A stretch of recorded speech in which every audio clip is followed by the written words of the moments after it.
In response to the question, what comes after enlightenment, the Buddhist answers, before enlightenment, chop wood, carry water. After enlightenment, chop wood, carry water. We are here to experience the spiritual in human form. All of it is the dance of life. To believe that enlightenment transforms us into where so-called mundane tasks are no longer necessary is fantasy. In the old days, carrying water from the river for cooking and cleaning, gathering firewood for cooking and warmth, were basic necessities for oneself and for the community. In Zen, as well as in a hero's journey, the enlightened one returns to society. But whereas before enlightenment, all had been duty and obligation, with which the seeker had been in struggle, after enlightenment, the same tasks were done with joy for the sake of the tasks themselves. And as we go into meditation, I invite you to consider the idea that as I look, I can find the sacred in everything.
And as you bring your attention back to the sound of my voice, know that there is only God, only the divine.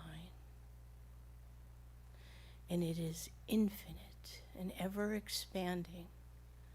There's nothing outside of it. It is all powerful, all knowing, and everywhere present. It is available at every point in its entirety, simultaneously. It is beyond the human brain comprehension, but the human brain and us and everything that is one of its infinite forms of expression of the divine, ever changing and yet changeless in its ever changingness. And in this consciousness of oneness, we create as God creates, which is only the good, the holy, and the beautiful. And in this consciousness, I can know for each of us as easily as I can know for myself, because in truth there is no separation. At the level of spirit, it is all inclusive. There are no exceptions.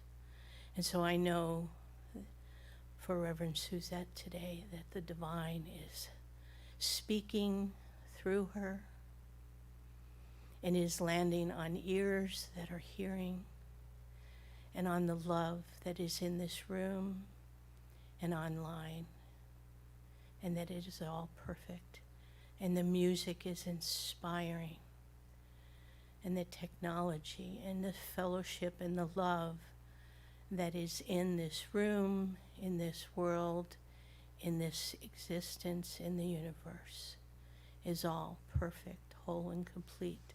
It is with such great joy that I know this.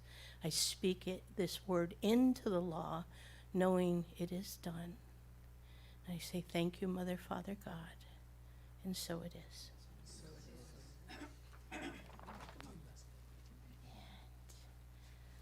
Welcome back, Lesley Alexander.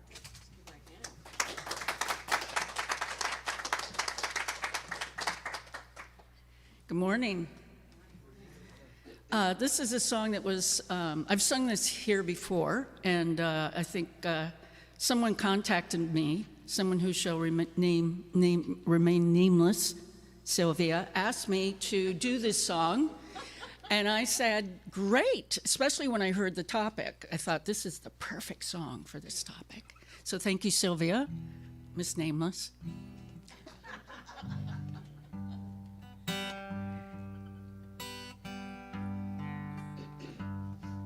When I was a girl each week, on Sunday we would go to church and pay attention to the priest. He would read the holy word and consecrate the holy bread, and everyone would kneel and bow. Today the only difference is everything is holy now. Everything, oh, everything is holy now.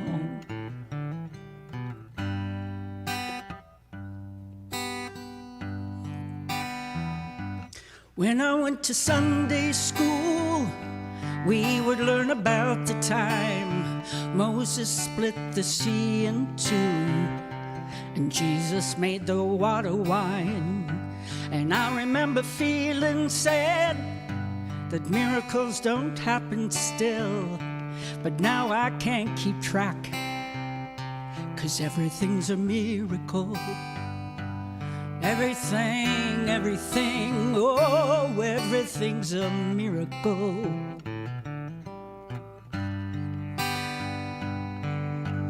Wine from water is not so small, but an even bigger magic trick is that there's anything here at all. So challenging thing becomes not to look for miracles, but finding where there isn't one.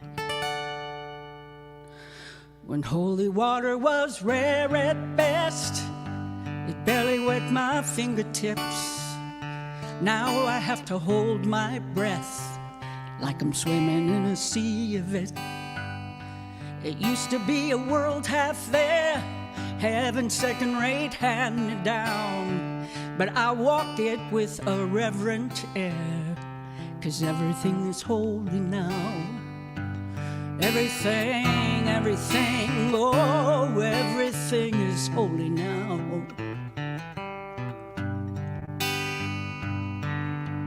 Read a questioning child's face and say it's not a sacrament. That'd be very hard to say. See another new morning come and say it's not a sacrament. I tell you that it can't be done. This morning outside I stood, I saw a little red-winged bird shining like a burning bush, singing like a scripture verse. It made me want to bow my head. I remember when church let out, how things have changed since then, 'cause everything is holy now. It used to be a world half fair, heaven second-rate handed down, but I walk it with a reverent air, 'cause everything is holy now. Everything, everything, oh, everything is holy now. Everything, everything, oh, everything is holy now. Everything, everything, everything, everything is holy now.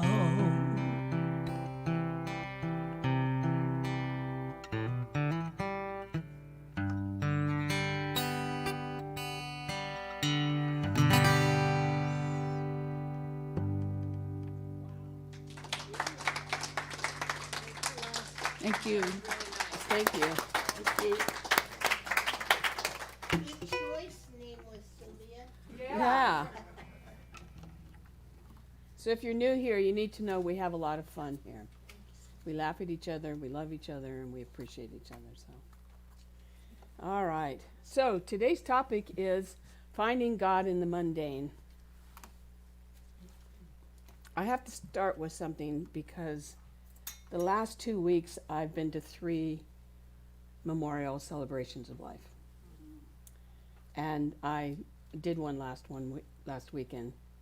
And life starts to have a new meaning. In fact, the one I saw yesterday, that was one of the themes was when we go to a memorial or a celebration of life, we start to look at life a little different, like what is our life about?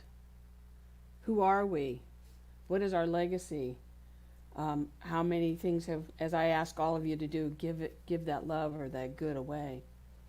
So my talk is dedicated to one of the people, the gentleman that I did the memorial with, and there were a couple hundred people. A couple 100,000 is in my dreams, but a couple hundred people, and it was quite an honor to be asked by the family to do this. So finding God in the mundane is really an important topic. So I'm really thrilled that you're all here today.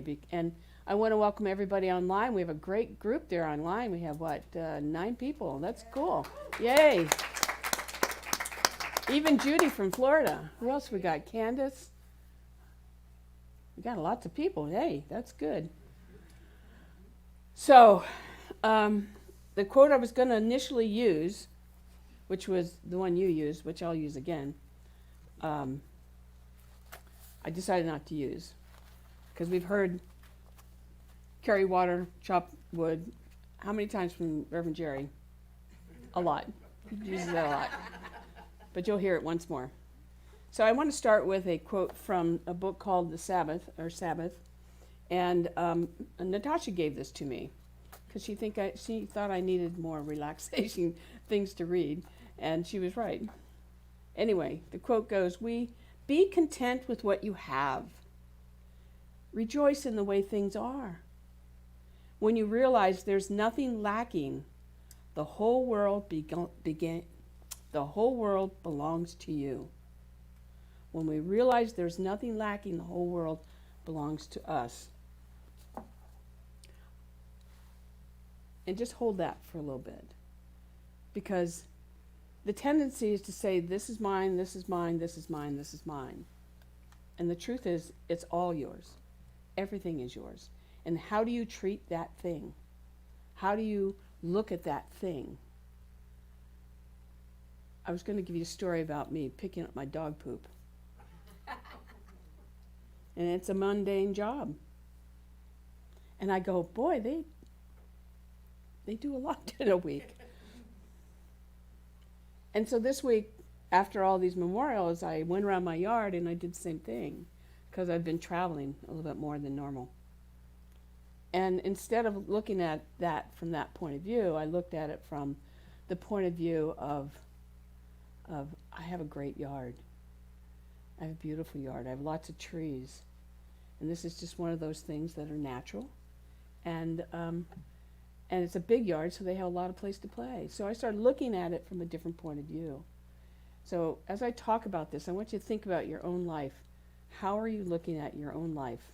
Is it just I get up in the morning, I have my coffee, I go to work, I do my stuff, I come home, I watch TV, I go to bed? Is it that? Or is it during that whole day, there's this transformation of seeing God in everything, in everyone, in everything you do. Even, as Judy would say, the guy who cut me off. I'm glad Judy's with us.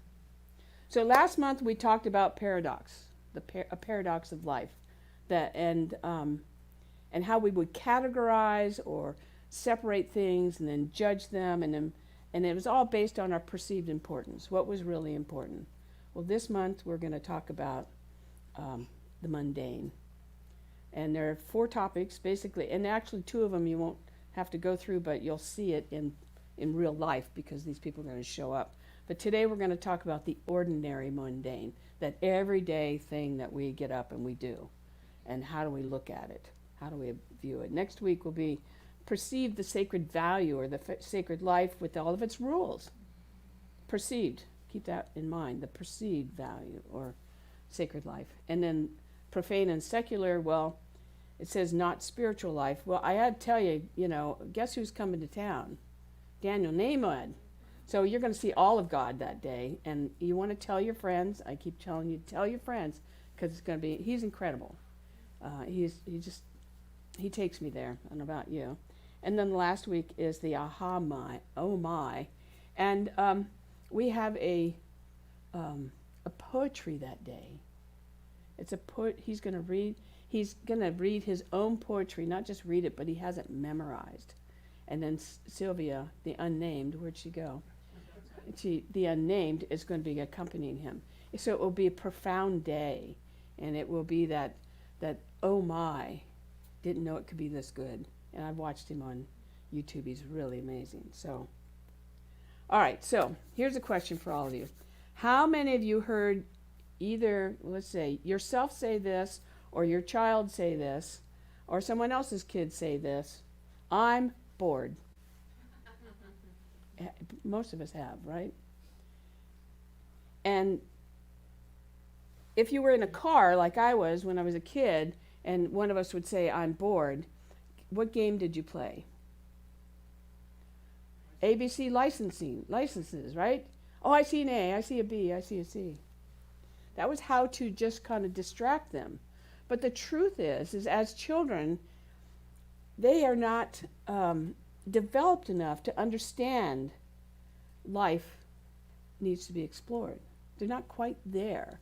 Now, you do have some unusual ones that everything is curious, but a lot of them are like, well, I'm just bored. And what we have to do is to realize that as adults, that there's more to life. There's more to that idea of being bored. Or, how many of you have lived in what I would call an excited life? In other words, you had to be doing something in order to make you feel like you were okay. Oh, we all did that. I did that in my 20s and 30s. Had to go do something. I had to go to the bar. I had to go to the mall. Malls were big back then, right? It was like I had to use that credit card so that I felt like I was doing something, that it had meaning to me. But then during that same time, how did you feel when you were doing the dishes? Bored. It was a chore. Something I had to do. I know I'm beating you up on this, but I want you to get the point here in a minute. Because as we grow spiritually,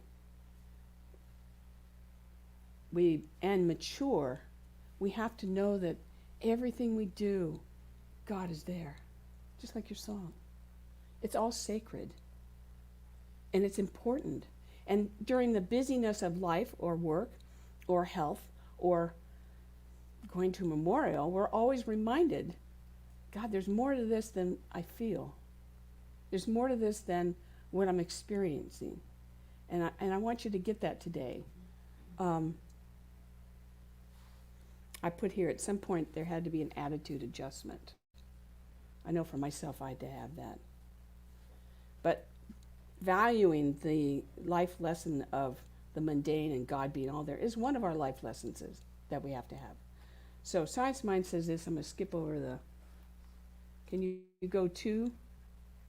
There you go. Science Mind says this. The spiritual principle we look at are oneness, love, spiritual beings in heaven. The oneness doesn't evaluate its creative expression as good or bad, exciting, dull, mundane, or exciting. God doesn't evaluate itself. It just is what it is. All is itself good and joy. It's all that. That's all it is. And all is love equally, again without distinction, as we remember that we are spiritual beings having a spiritual experience in human form. We can release assessments with simply experiencing life, thus realizing we are already within heaven. So I put down here, as we grow spiritually, there's two things that we do, actually three things. One is we start to become more mindful. How many of you have caught yourself being mindful? Do you know what that means? Caught yourself being mindful. That's really important, because when we get caught up in the stuff of life, we have to bring ourselves back, and I'll give you a little technique how to do that. We become more self-aware. I know before I was in religious science, I thought I was self-aware. I was self-aware of myself, my ego, but I wasn't self-aware of what was going on around me until I had to, die and come back, to figure out how to come back. So we become more self-aware. And then the last thing I think that happens to us is that we become more grateful. More grateful about our life, the things we've developed, maybe our careers, maybe the children that we help. We become more grateful that, oh, I know that, I see that before it happens, and I can be a part of making that heal or to do something different. But this is a spiritual process. It's a spiritual process. And maybe I'm talking to the choir. Am I talking to the choir today? It's good to hear. Is it good to hear? It's okay? All right. Anybody have any trouble this past week?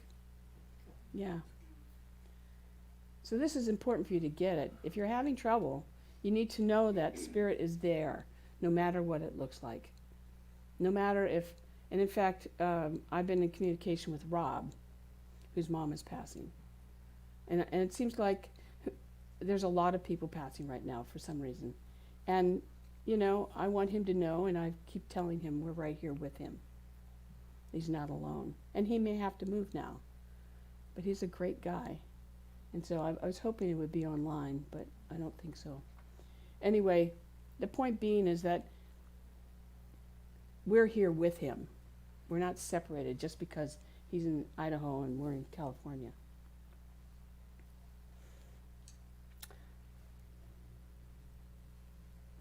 kind of want to skip some of this because I'm saying this over and over. Okay, here's a good question. How many of you, as a child, said, I'm not going to eat pumpkin pie? Why? Because I hate it, don't like it. Still don't eat it. Well, I was one of those children. And the reason why is because it was named pumpkin. All I could see was the orange. I was eating orange. And then last year I had a bite. But I got to stretch myself, right? I like to eat certain things. And then I realized I was missing out. Now, if you don't like it, it's okay. I don't care. It's okay. You can have that. But I was missing out. And what I realized is that life is full of pumpkins that we miss out on because we make assumptions. Anybody made assumptions over their lifetime? All of us. We make assumptions that this is the way it's going to be. But when we do that, we start to categorize, and then sometimes we categorize in the wrong way. I know when I depended upon my ego, and I used to do a lot of assumptions. Oh, well, they must think that way, or this must be that way, or that must be that way. And I was always wrong. I was always wrong. But if we start to listen to that still small voice, it starts to guide us. And I've stopped doing the assumptions because usually I'm going in the wrong direction. So instead I listen to me, I listen to that voice that comes through me, and I let it go. I don't worry about what my assumption is going to be because the assumption takes over opposed to just kind of being in the moment. So I actually practice trying to have an empty mind about things and allowing myself to just relax in the moment and be present. That's the most important thing here. Because we have to see ourselves in life. We have to see what's going on. And if we just are relaxed in it, then the next thing will come to us. It's automatic. And if we're really tuned into that still small voice, it will guide us exactly like last week. Last week, I did not know what the talk was going to go into. And so I took a break. I do laundry on Saturdays. Took a break, and I asked God, what is it that I need to say today? And I think I mentioned this. And the word kindness came up. That was all that came up to me. And I went, oh, that really feels right. And so my talk became about kindness. And it turns out that it helped a lot of people during the week. It's something that we have to be. And last week seemed to be the time that it made a difference. So today, talking about things being mundane and looking at that God is there in the mundane, for some reason is important this week. So I want you to start thinking about how can I do that? Because you're actually going to get to practice this. We're going to do a little process at the end. So Brother Lawrence, he wrote a book called, can't read it, The Practice of the Presence of God. He said this. Says the practice of the presence of God received many of his insights while washing dishes, cooking, and making sandals. Brother Lawrence always began his task with a short prayer to God, recognizing God's ever-presence, asked for guidance in whatever he was about to begin. So what if we did that? What if we just took a moment to just say something like, let's say we're going to take garbage out, or you're going to go shopping. Say, Spirit, just know for me that I see something profound during this time of work that I have to do, allowing it to unfold, and then I'm blessed because I get to do it. How do you think you would feel? You might see the ravens, like I see ravens. I think the ravens are crows that are in my yard now. Or every once in a while, there's a hawk that'll land on my fence. Or going shopping, just going, I love this. I was praying this morning on this. Spirit, know for me as I go shopping that the prices have gone down.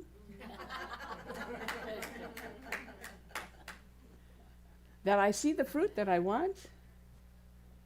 The lines are short, and I come home with everything I need and have extra left over.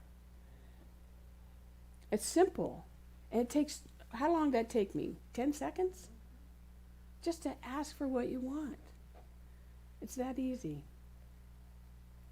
I wrote here, occasionally I talk to God about things when I'm working on projects. Because a lot of times I don't know what to do. I've got, anybody have anything you're kind of working on? Yeah, we all are, right? Sometimes you don't know the direction to go. Don't go anywhere. Just say, God, reveal to me that which I need to know. And let it go. Let it go. Don't try and solve it. Because what happens is when you say, Spirit, reveal to me that which I need to know, Spirit goes, okay, let's do this, let's do that, let's do that. And puts things in alignment for that to unfold naturally. It's not about doing, it's about allowing. It's about allowing. This next point is very tender to me because it's about my friend who passed away that I did the service for. But it's about finding beauty in the unattended places. Unattended places. And so his name was Pete. And what was cool about Pete was 88, I think, 84, 88, I can't remember. Anyway, but when we would go hiking, Pete would have this little old digital camera on his, right here.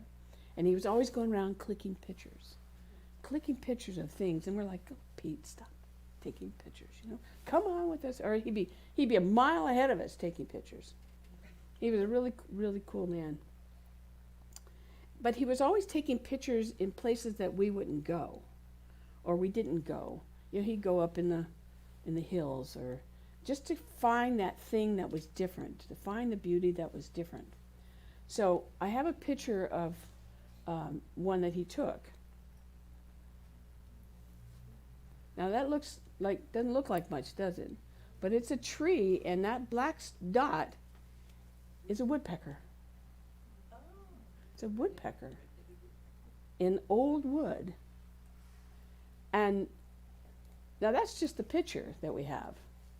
But what was also unique about him is he knew how to pull things together. He's kind of like Mava. He knows how to pull things together, like these beautiful flowers. And so he found an old log, and they were just going to go burn it, right? And he said, no, that's beautiful wood. I want to take that wood. And so he took it to a mill, and he had it shaved into like 1-inch pieces. And then from that, he decided to do something with that wood. I'll show you in a minute. But I want to say this quote from Ernest Holmes because it perfectly says what he did. And it is, as we gradually wake up, we awake to that what already exists in the mind of God. And because we wake up to it, it appears to us. So to expand this story, he created a frame of this wood around that picture that is in my house.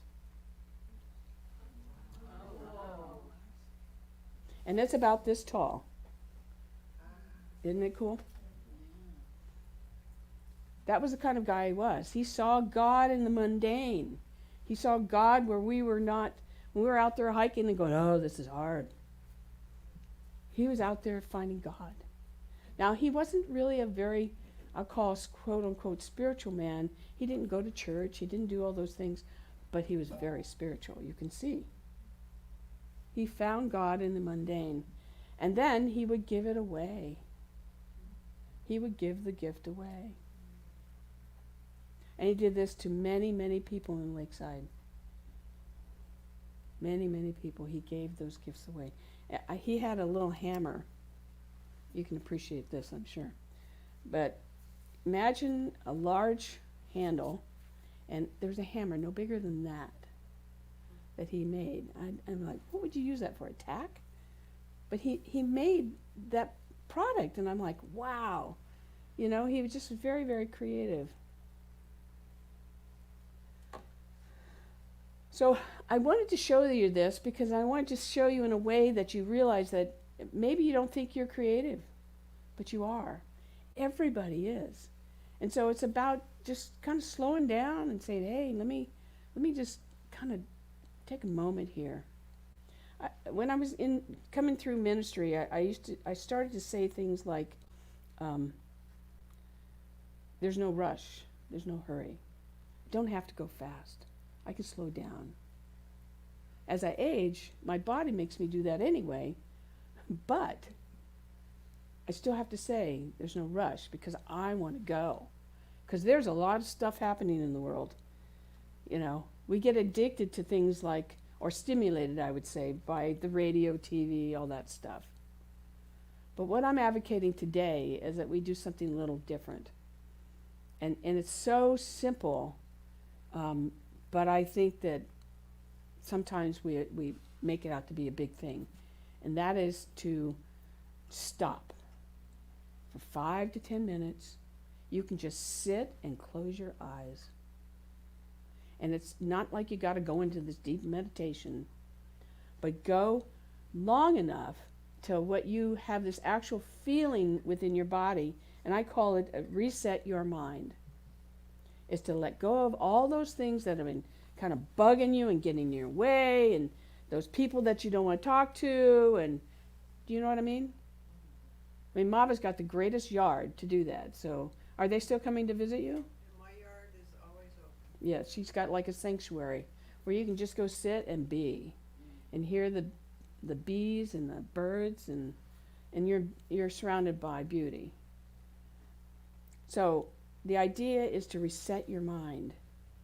Do you know what I mean by that? Has anybody done that? Yep. And it's not about you have to sit and meditate for half an hour. It's about just being. Lots of times I get so busy in work and things that I just have to, I can't do this anymore. There's this overwhelming feeling like, no, there's too much going on out there. Anybody think there's too much going on out there? It's overwhelming right now. So if you just close your eyes, wherever you are, just close your eyes and relax. And let yourself kind of reset. In fact, I was going to say, I used to go to Balboa Park to make myself feel better. So if you have a lot going on, sometimes just going someplace where there's a lot going on. In fact, I invite you to do that today, and just watch God in action with children and joy, with the beauty of wherever you are. But I had a lot of stuff here, but just being opposed to worrying. When life was so heavy for me, I went there so I would be distracted. And at the time, I didn't realize that's what I was doing, but that's what I was doing. And it made me feel better. So something to think about. I have another story. And the reason I don't know why exactly I put this together, but it felt important to say today. And that was, I had a conversation with a friend of mine who's battling breast cancer.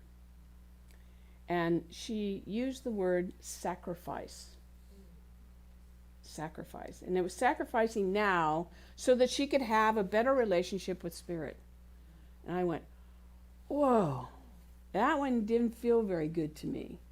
It's like, we're not sacrificing to have that relationship. So knowing where she's at and how tender that is, I said, maybe you could use the word surrender. Surrender to the divine so that you can see the relationship that you have with Spirit. You're not sacrificing your life so that you can get God, but surrender into that to see what's coming to you. And there was a shift. I could feel a little shift. And because I wanted her to see how God was working, not that she was sacrificing so she could get that. Because this is a person who didn't want to receive. This was a person who had to do it all herself. This is a person that would close up when things got bad. And I said, don't do that. Surrender to that good that wants to come to you. And because she's starting out, that we just have different language. I know that. I get that. But I want to invite you to think about that too. Surrender to that good that's coming to you. It is, I mean, I know who you are. I know how you give. Know that it's coming back to you all the time, no matter anything. It's just, it is coming to you. But here's an example. Her 17-year-old daughter, who's sort of shy, kind of, 17 is kind of an awkward age, who would come home and just stay with mom. Just, I'll hang out with mom because I don't get along with anybody. I hate school, blah, blah, blah, blah. Well, because of this situation, she's now going out with friends. She's making new friends. She's doing more things. She's, in fact, she has an experience of going to, I guess, one of the more affluent families who's going to have a pool party. Then they're going to have barbecue, and then they're going to do this, and they're going to do that. And it's like, this is not something this kid would normally experience. So, surrendering to the good, this person is now seeing, oh, this is what's going on.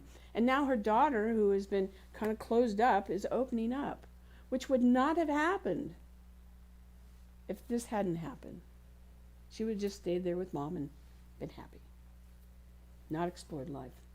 Or for this particular individual, as how she starts to see who her real friends are. When we're really down and out, that's when our real friends show up. How her church is helping her now, how people are picking up her kid and taking her to school.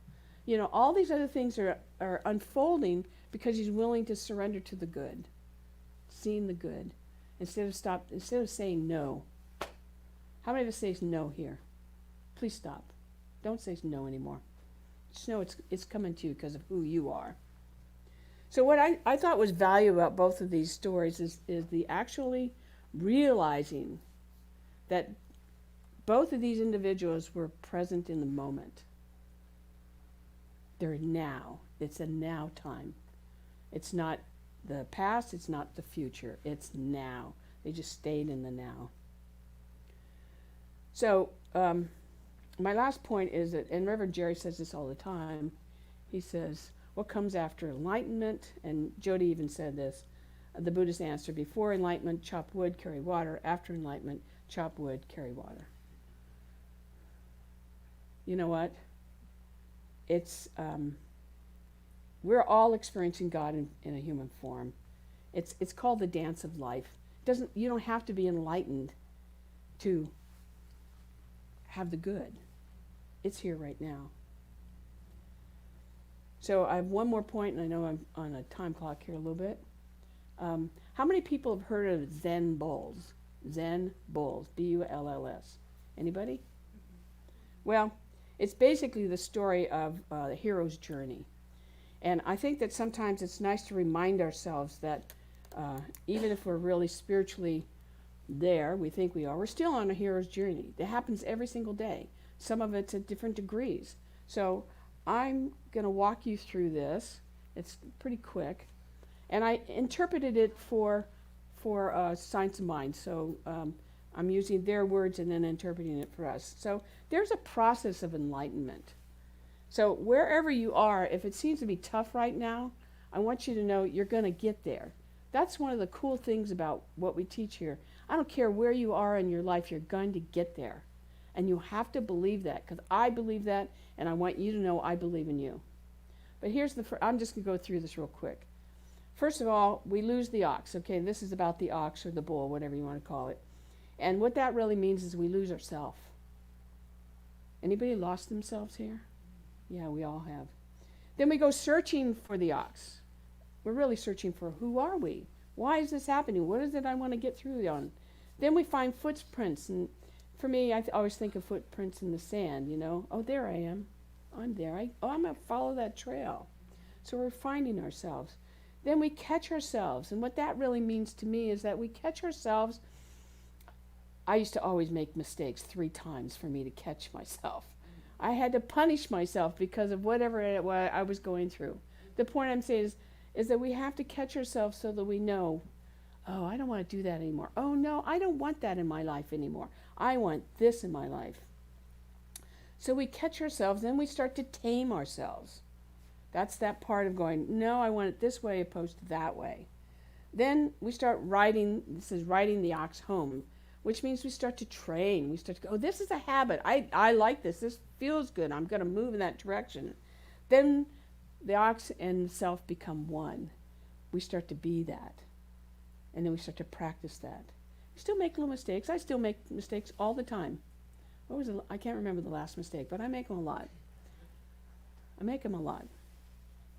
But we just keep moving, in that rhythm. Then we return to where we started, only this time we're a little bit more enlightened. And then the last part is we return enlightened and in gratitude. So I have another story. I wasn't going to say this story, but I'm going to now. Yesterday, I saw somebody that I had asked never to contact me again. It was really strange, and it was like, oh, I saw them. And I had nothing on it, which was really great. But I could watch them, and I could see that they had something on it. I had nothing on it. I was like, well, and this morning I thought, maybe I should just, even though I've asked them not to contact me, to just send an email and say, it was good to see you, I'm glad you're doing well.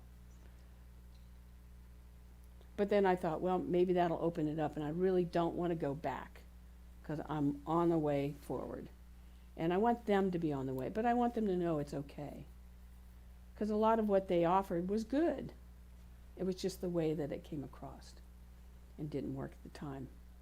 But that's about going through that whole system of realizing and then being in gratitude for what they had to say to me, what they tried. And then realizing I'm okay with it now. It just took a long time. And that's okay. One time I had someone come up to me and say, but I can't forgive them. And I said, it's okay. It took me 10 years to forgive somebody. Be wherever you are, but know eventually it will be okay. It will be okay. So we're going to now do a little process, which to me is fun. I hope you enjoy it. I'm going to ask you to turn to someone that's next to you. And this goes for those of you that are online. We have 2, 6, 7 people. So could you make 3 rooms? And I'm going to give you the questions that you're going to do. And these are the questions. What's mundane in your life? What's that one thing you're going, I just don't want to do? It's a repetitive thing usually, and that's boring or you would like not to do, all right? And then so that's the first thing to talk about. So I want you to think about that. And the second question is, now that you've come here and you've heard me talk about this and I've kind of pounded it into you, how could you look at this as spirit in action? Or how could you reveal, when you do that mundane thing, the beauty in it, or the good in it, or whatever that might be? Okay? Are you ready? So we're going to put them in a breakout room. You have 4 minutes. Now, Martin, when they're doing this, I want you to move the camera towards me, because I'm going to talk to those people that are coming online later on. So you'll hear my voice, but just ignore me. I'll ring the bell when it's time to come back. Okay, so I'm going to leave those questions up there. Go ahead and find your partner and go ahead and start talking.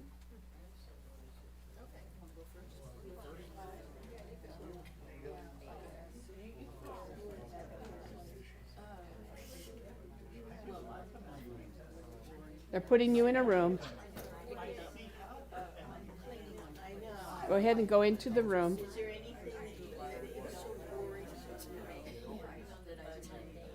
And Martin, if you could zoom into my face so I can talk to those people that are coming. So for those that are here afterwards, you'll hear some background noise, but I'm talking to you directly because I want you to look at your life and say, what seems to be mundane? Something that's repetitive that you don't like to do, and just kind of put that into your mind. And then, so take a moment to kind of think about that. Write it down. Just write down a note. I don't like taking the trash out. Or I don't like having to go feed somebody. Or whatever that might be. I don't like to do the laundry. That's a good one. Clean up my backyard. You've heard me talk about that. So now that you have that, I want you now to think about how could you look at this in a different way?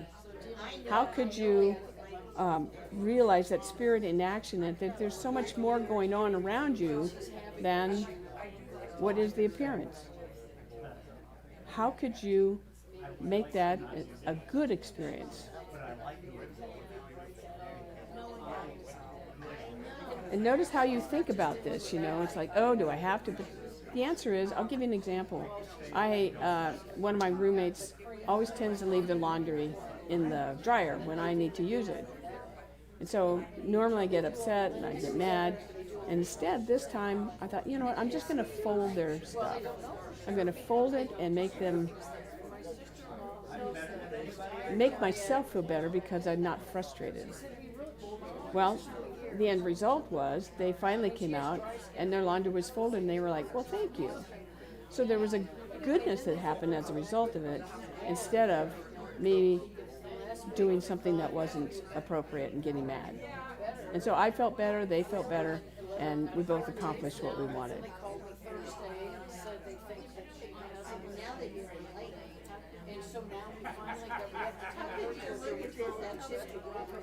You have 2 minutes left. So what's your thing? What is it that's getting to you? What is it that you would like to be different? And I'll leave that to you to think about. Okay, Martin, you can back me out now.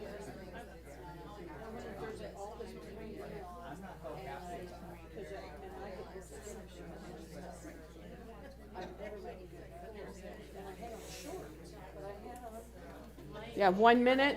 1 minute. So give them the 1 minute mark.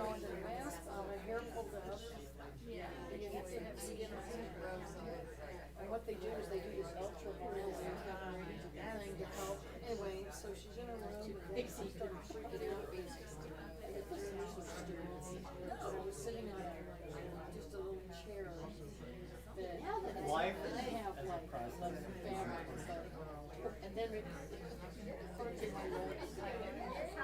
So you like the sacrifice.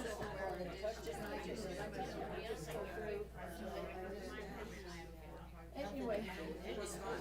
I got home after that, and you know, 30 seconds.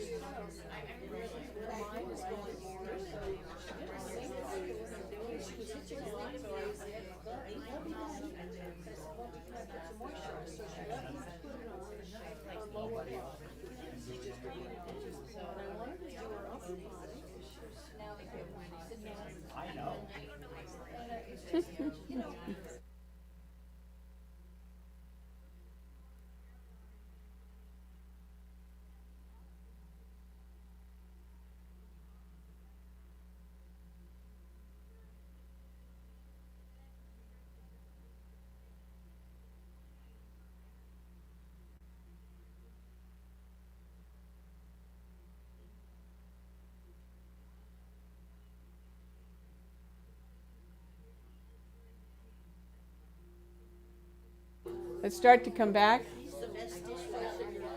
World, yeah.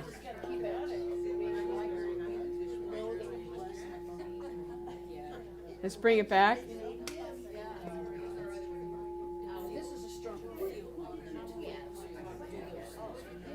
Let's bring it back. You guys like this, don't you? It's good. I know.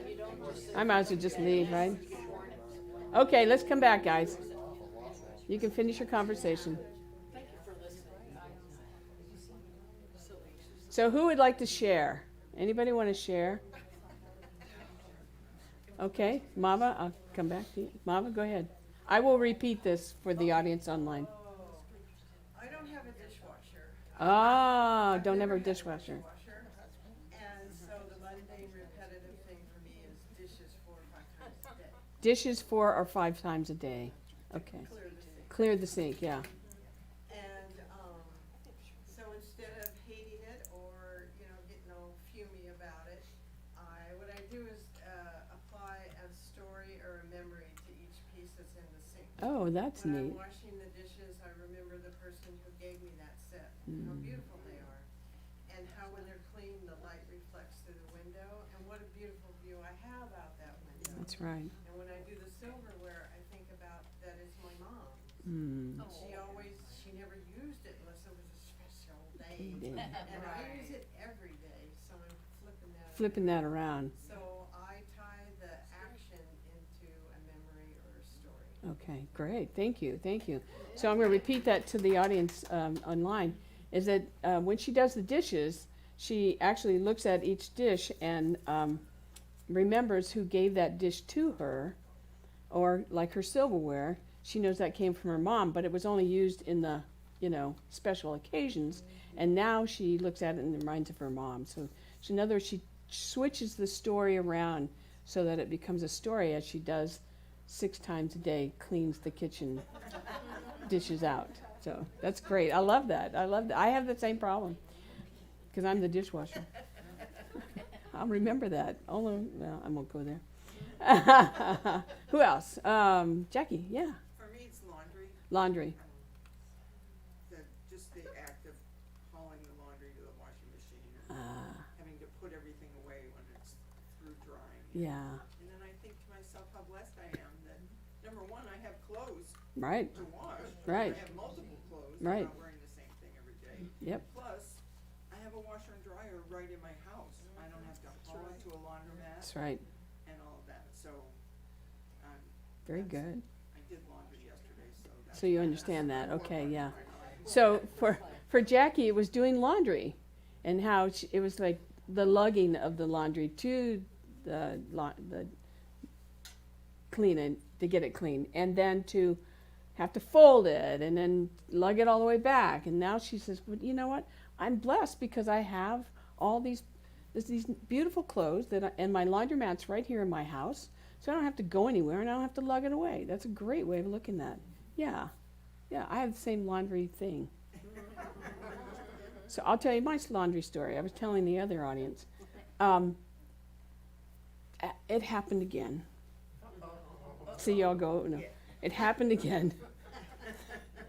I have one of my housemates decided, always leaves their laundry in the dryer. So I got out there and I had 2 weeks of laundry. I'm like, oh God, I gotta go through this again. And so instead what I did is I said, you know what, I think I'll surprise her. So I took the laundry out, it wasn't a lot, and I folded it.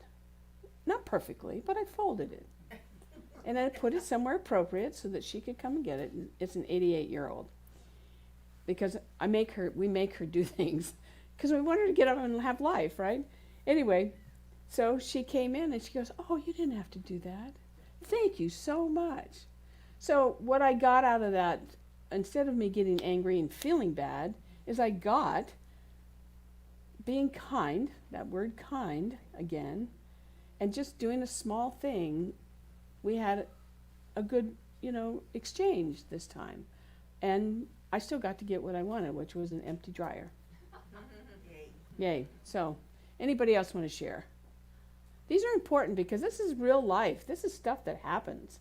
And we have to help each other. So, anybody else had anyone else? Anyone else? Katie, did you want to share? I'd put you on the spot? No, not me. No, not me. Okay. All right, you don't have to. You don't have to. I will. Oh, please. You know what? What? I live in this little tiny House. 180 square foot home. Mm-hmm. Okay? And the thing that I don't like to do is to clean my floor. And it's so, right? Yeah, yeah. And I know nobody does. But I was just yesterday, I keep it kind of, I sweep it and all of that, and I have rugs all over it and everything, and I'm thinking it's okay. But then I dropped something the other day, and I took a towel and I wiped it up, and I picked it up and went, ew. Oh.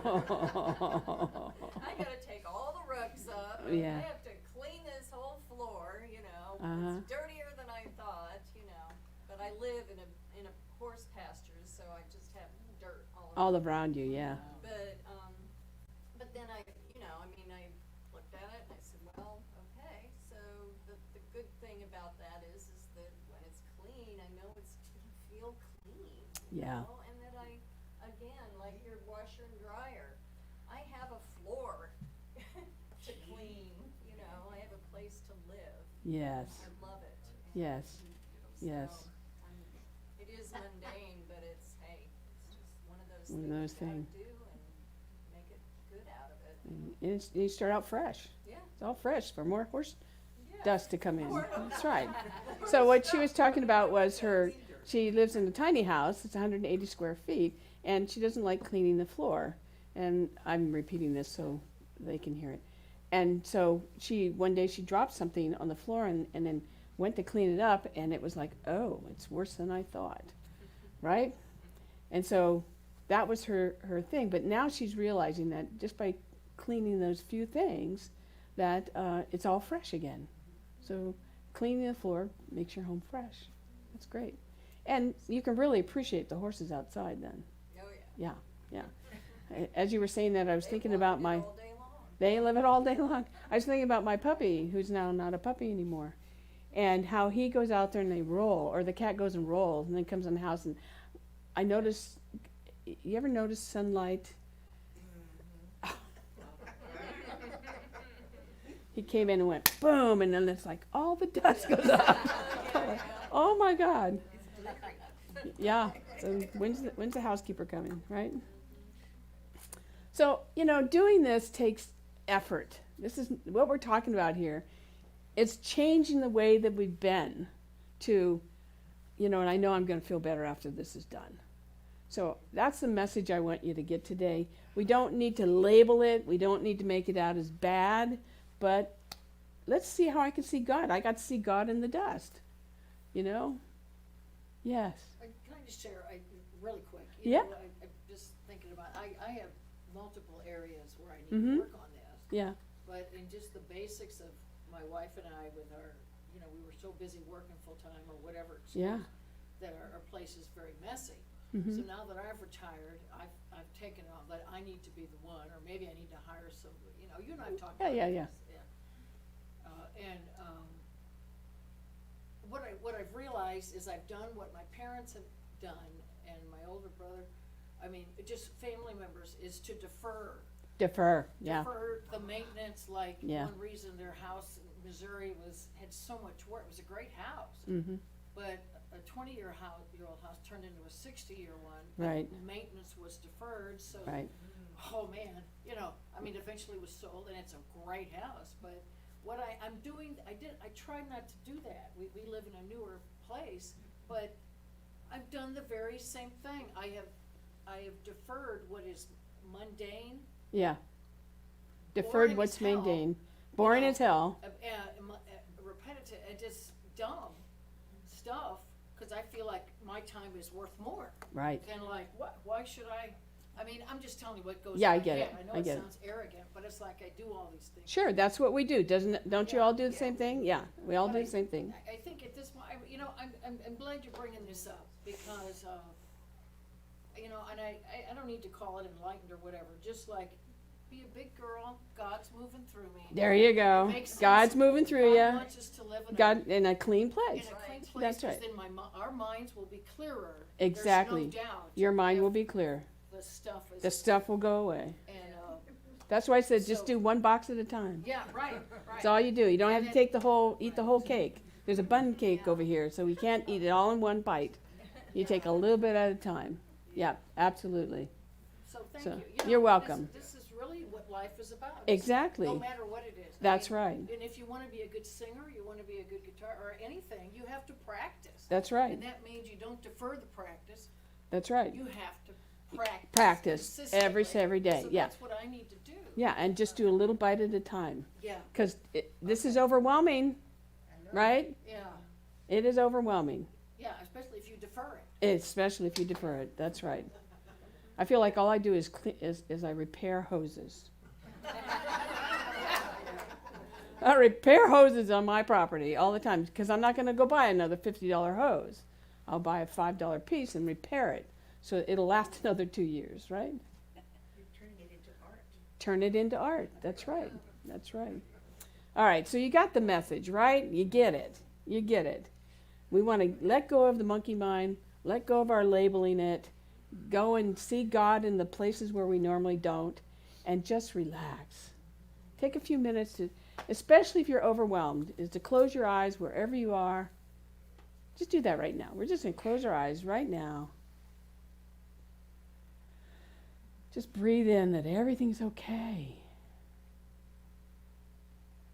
All is well. There's nothing to do, but you see God. So I'm just going to take us into our ending prayer. Just knowing that Spirit has moved through each and every one of us in our own individual lives. That we're never separated from that good. That good is always coming to us because of who we are. And so I claim today that maybe there's just a little light that came on that said, okay, I get it. And now I'm going to do it. And I'm going to appreciate the divine that moves in my life and all those little things that I don't want to do. But knowing that those are the things that make me humble, make me better, make me realize the divine is in my life. So I bless this talk. I bless each of you today that have come here to hear this. I know that Spirit's moving in your life because you come to hear the word, to know the divine is moving through all of your lives in profound ways. And as that essence moves through you, I know then you, as I ask every week, to give it away to somebody else who needs it, knowing that you change your life for their life. And that's amazing.